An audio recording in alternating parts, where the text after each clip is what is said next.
Assalamualaikum. Waalaikumsalam, silakan masuk.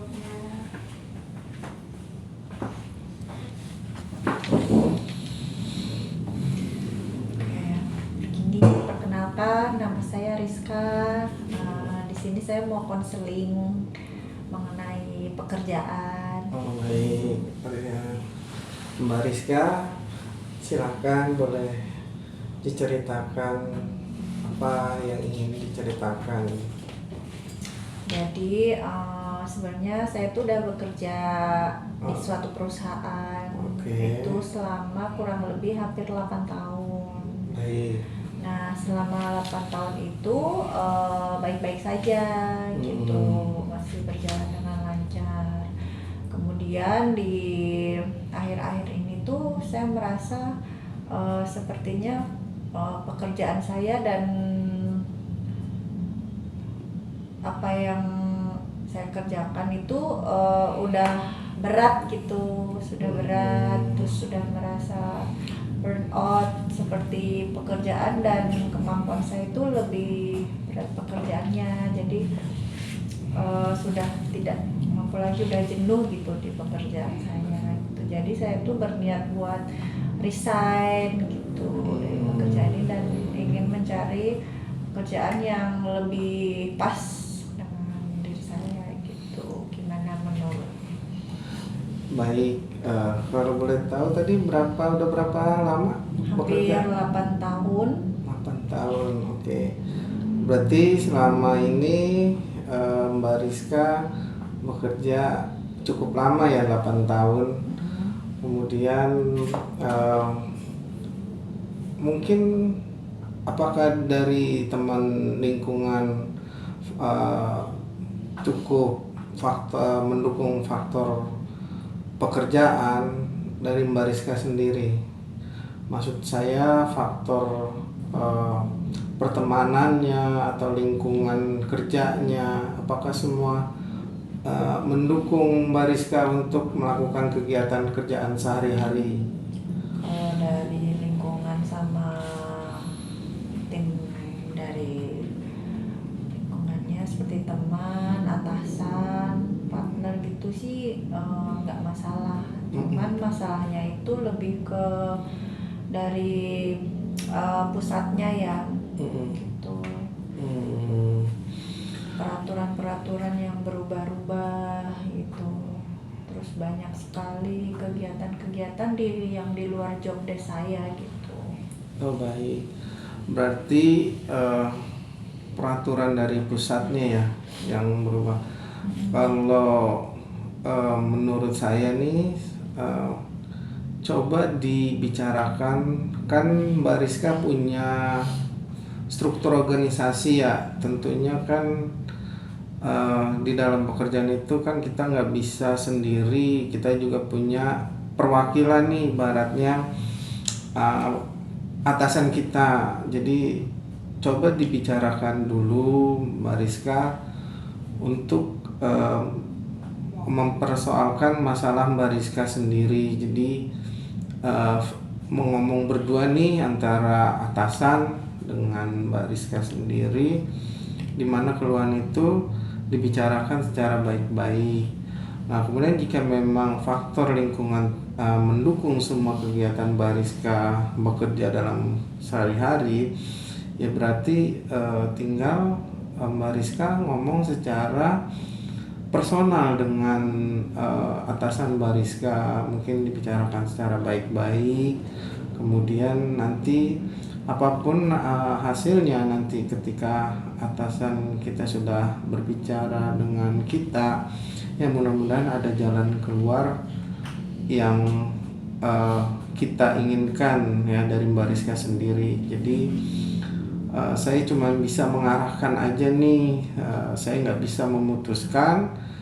Di dalam konseling, saya sebagai konselor cuma bisa mengarahkan Mbak Rizka. Nanti keputusannya Mbak Rizka sendiri, dengan atasan gimana, saya cuma bisa mengarahkan. Artinya nanti Mbak Rizka mau melakukan ataupun tidak, yang saya arahkan ya kembali lagi ke Mbak Rizkanya sendiri seperti itu.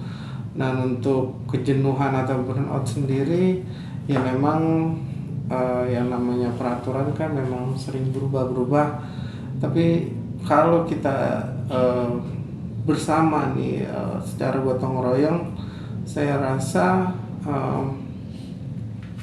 suatu pekerjaan bakalan ringan. Tapi jika memang ada beberapa karyawan seperti Mbak Rizka sendiri yang udah mulai merasakan seperti itu tadi, burnout dan yang lain-lain, ya mungkin bisa dibicarakan. Atau mungkin ada juga teman sendiri nih yang sama seperti Mbak Rizka, cuma hanya salah satunya Mbak Rizka sendiri yang mau pengen bertukar pikiran lah ke sini agar supaya masalah yang Mbak Rizka hadapi dan mungkin yang teman-teman juga hadapi di lingkungan kerjanya Mbak Rizka bisa terselesaikan seperti itu Mbak Rizka. Jadi saya cuma bisa mengarahkan nih sebagai konselor, cuman saya nggak bisa memberikan saran, tapi hanya cuma bisa mengarahkan aja seperti itu Mbak Rizka.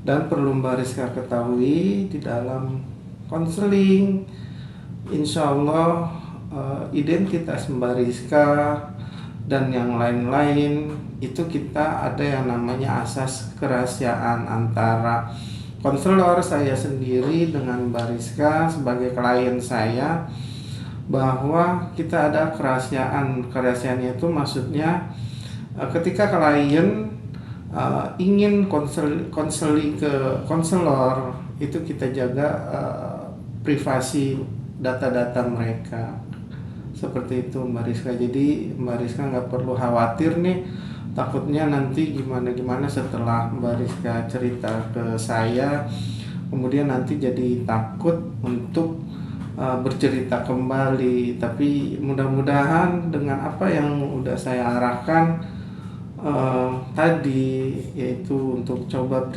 Bapak berbicara personal dengan atasan, ya mudah-mudahan saya berharap ada solusi dari atasan seperti itu Mbak Rizka. Nanti saya akan coba berdiskusi dengan atasan saya apakah ada solusi agar saya tidak jadi resign.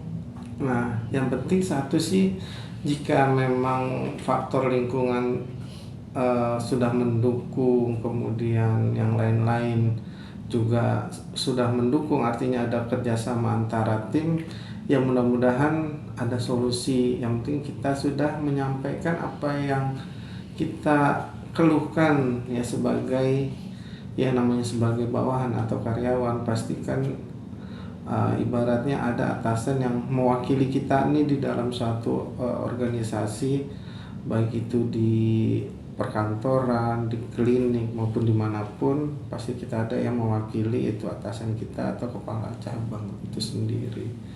Seperti itu Mbak Rizka. Baik, terima kasih atas sarannya. Semoga langkah yang saya ambil nanti tepat dan manajer saya mau menerima semua keputusan saya. Baik Mbak Rizka. Kalau memang ya mudah-mudahan sih, saya juga berharap seperti itu. Mudah-mudahan ya Mbak Rizka tetap bekerja di tempat yang Mbak Rizka sekarang jalani, dan mudah-mudahan ya atasannya juga bisa mengerti dengan keadaan bawahan mereka. Seperti itu Mbak Rizka. Kalau misal saya sudah menemukan tempat yang setelah saya resign ke tempat yang lebih baik, jadi kerjanya lebih enak dari tempat yang sekarang, itu nggak masalah kan? Ya sekarang balik lagi ke Mbak Rizka sendiri ya, karena kan yang namanya kenyamanan, kemudian terus rasa faktor yang mendukung juga kan, kita kan yang namanya bekerja kepengen nyaman, kemudian ada faktor lingkungan yang mendukung juga, jadi kerja pun merasa enak, nggak ada burnout dan yang lain-lain seperti itu Mbak Rizka. Jadi saya cuma bisa kalau memang suatu hari nanti Mbak Rizka seandainya memang harus pindah pun ya mungkin balik lagi, yaitu kan memang dari rasa kenyamanan dari Mbak Rizka sendiri. Berarti memang Mbak Rizka kalau memang nanti seandainya sudah bicara personal dengan atasan, kemudian ternyata hasilnya ya mohon maaf negatif seperti itu, ya berarti ya tinggal Mbak Rizka sendiri yang bisa memikirkan kembali atau mengolah rasa kembali di dalam pekerjaan itu. Jika memang Mbak Rizka serasa sudah tidak nyaman, ya silakan, berarti Mbak Rizka memang ya kembali ke pekerjaan yang lebih baik lagi, seperti itu Mbak Rizka. Baik, terima kasih atas sarannya. Saya rasa cukup. Terima kasih banyak. Terima kasih banyak untuk sarannya Mas Ali. Nanti saya akan pertimbangkan. Oke. Ke depannya jauh lebih baik dalam saya melakukan pekerjaan. Oke. Baik Mbak Rizka, saya doakan semoga ya apapun yang mau di tempat dimanapun kita bekerja, mudah-mudahan ya itu adalah pilihan terbaik dari Mbak Rizka sendiri. Oke, terima kasih Mbak Rizka. Terima kasih. Sama-sama. Assalamualaikum. Waalaikumsalam warahmatullahi wabarakatuh.